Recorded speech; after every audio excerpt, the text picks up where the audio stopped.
Saya sarankan sih kalau mau nabung pakai emas. Itu lebih mudah.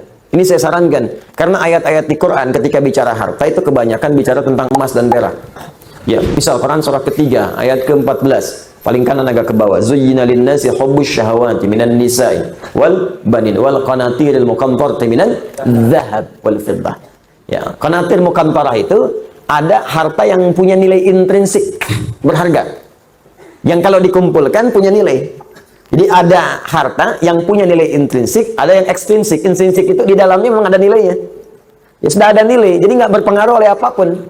Emas itu, kalaupun pecah, masih bisa dijual. Ya, tapi uang kalau sobek ya kertas kok. Nilainya berubah-ubah.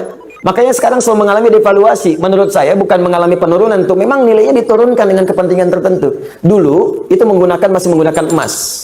Ya, masih menggunakan emas. Isyarat Quran, hadis masih dipakai. Bahkan di Amerika pun masih pakai. Pada tahun 1930-an, 1934 dan 1932 itu diuji coba. Dia ada sekumpulan orang berkumpul memikirkan sifat monopoli. Bagaimana memonopoli dunia dari sistem keuangan. Maka diwujudkanlah uang kertas itu. Diuji coba asalnya di negara barat sana. Lokal sifatnya. Lokal.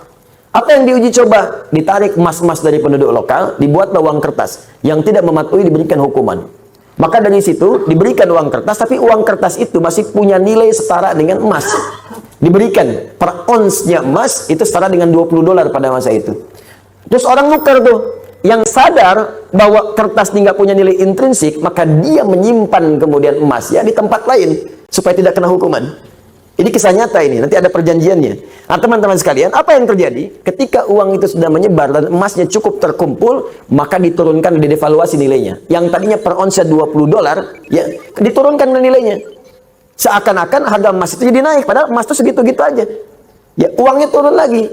Jadi berapa? $35.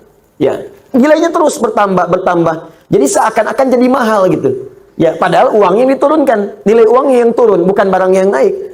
Apa yang terjadi ketika mereka melihat kemudian jadi nilai itu berkurang, si emas itu kemudian punya nilai lagi, disetarakan lagi, akhirnya mereka borong lagi.